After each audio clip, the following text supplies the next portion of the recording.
What's good, guys? Welcome back to my channel, and if you are new, don't forget to hit that subscribe button so you can join the family. So today I have really great news. I'm starting a new segment on my channel, and later on it will kind of go to something else, but that's some news I have for you guys a little later on.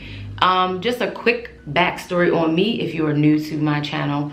I am really passionate about crime, forensics, missing person cases, anything related into that field. Your girl is passionate about. I have a degree in forensics and a master's in trauma. So I've always been passionate about this, and although not being in my field, I'm just really grateful that I can express myself on this platform and many other platforms as it comes. So thank you guys for tuning in, and if you haven't already checked out my missing person cases, you should definitely check it out. I upload on Mondays for those, and if you have any missing person stories or cases you want me to touch on, I'll have my email down below. I'm friendly, I don't bite, so you can send me a lot of different cases and I'll check them out, and you never know, it may be featured on here. Today, guys, we are going to be discussing Brooke Skylar Richardson. She is from the Ohio area, and if you haven't heard about her in the news, she made national news. She killed her baby and claimed that the baby was deceased before burying it. So before we get into her verdict, let's go take a step back into her case and really figure out what the hell happened with Miss Brooke. So Miss Brooke got her verdict today on Friday the 13th. How ironic. Such an irony type of day. Brooke comes from a family that really cares about what people think about them. That's what I gathered from reading different articles. They were obsessed on how good they looked, basically trying to live a perfect life. They wanted to look a certain way. They wanted to act a certain way. She was a cheerleader, you know, so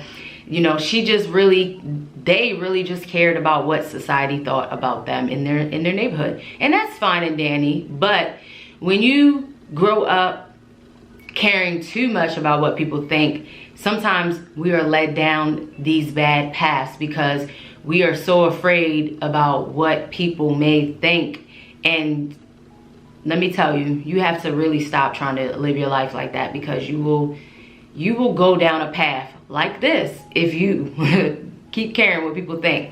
So Brooke found out that she was pregnant around April of 2017. Her mom found out along with her at the gynecologist. She wanted to get her daughter on birth control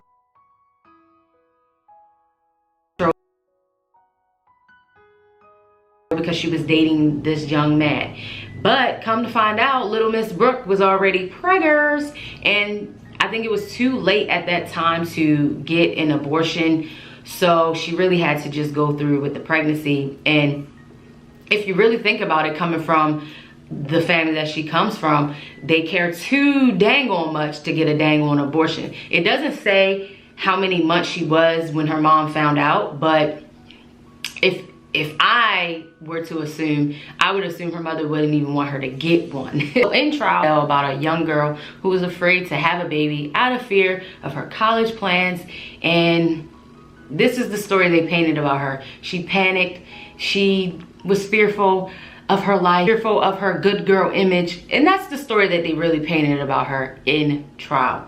It was later come to find out that they didn't really know how the baby died, but they did bring a doctor in who stated that the baby was stillborn. Attorneys didn't believe that they didn't believe that the baby was stillborn. They believed that she ended up killing the baby after the baby popped out her vagina. The thing that killed me the most with this story is her parents didn't even know what she had done. And the thing that kills me even more is, and I hate to say it, if she were black, her ass would be under the jail right now. Like, because you have a girl who comes from a really great family, she's white, and she claims her baby was stillborn, but then she buries the baby in the backyard. You don't even say a word to your family.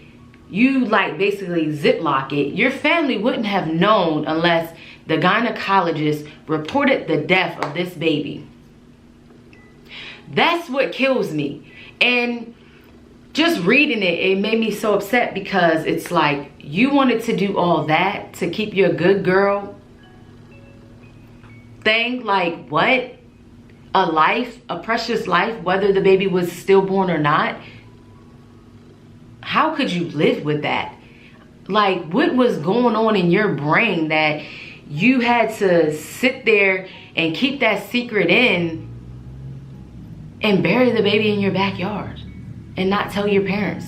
Her parents ended up finding out because law enforcement ended up coming to her house. The gynecologist had basically reported the death of the baby to the coroner, and because it left the cause of death blank, this raised a lot of suspicion. To me personally, Brooke didn't care about this baby from the jump, because she wasn't going to appointments, she wasn't getting her blood work done. She had no regard for this life. She was so worried about having a hot girl summer. She wasn't even worried about having this baby, and she probably had in her mind all along that she was gonna do this, because there's no fucking way I'm keeping that secret. And I go to your mom and say, you know what, Mom, I don't know if I'm ready to be a mom yet, but you know, what can I do to like mentally and physically prepare myself for this next phase in my life? Because you had sex. So that's why it's so important to talk to your children about sex and the repercussions that come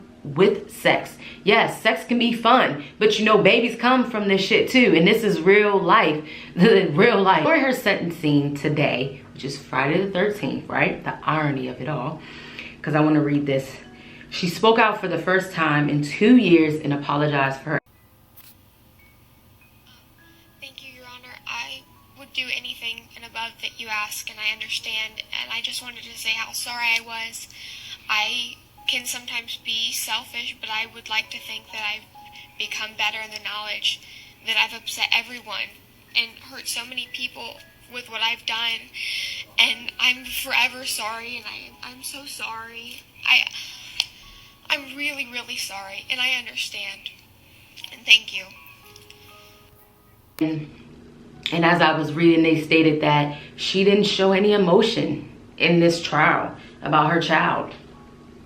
I mean, she didn't even say, you know, I'm sorry that, you know, talk about the baby.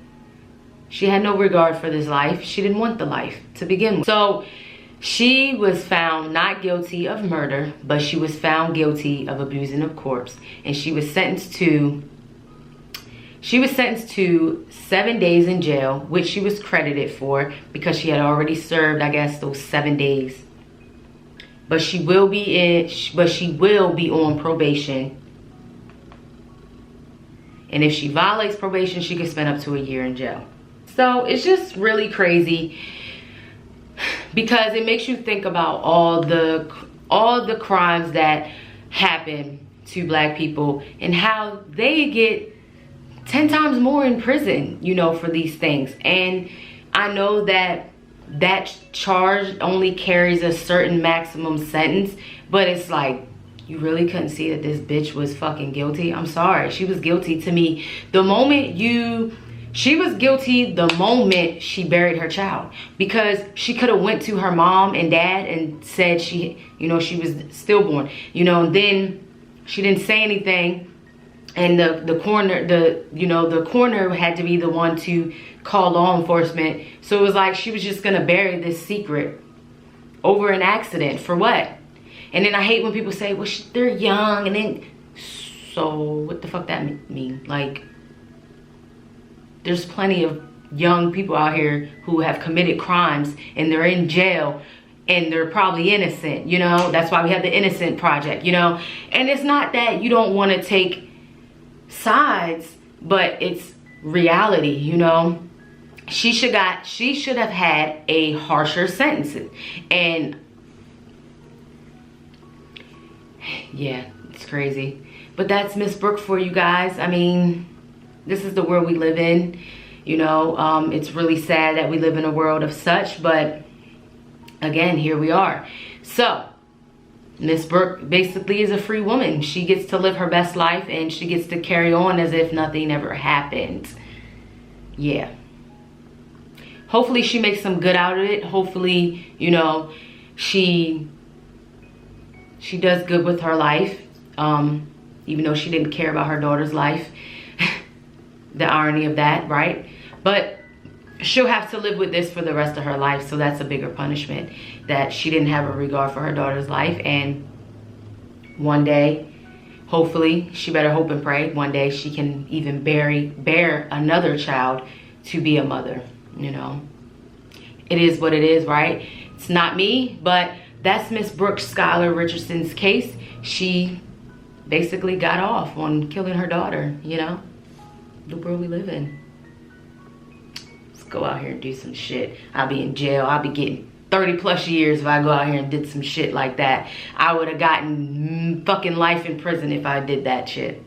And that's just the sad reality of it all. So guys, thank you for tuning in for Miss Brooke Skylar Richardson's case. Let's see how this turns out later on in life. Let's see. She may not even get, because from what I read, she may not even be able to like live in her town, because the stares her parents get and family gets, and the church banned her from their family from going to church. So who knows, right?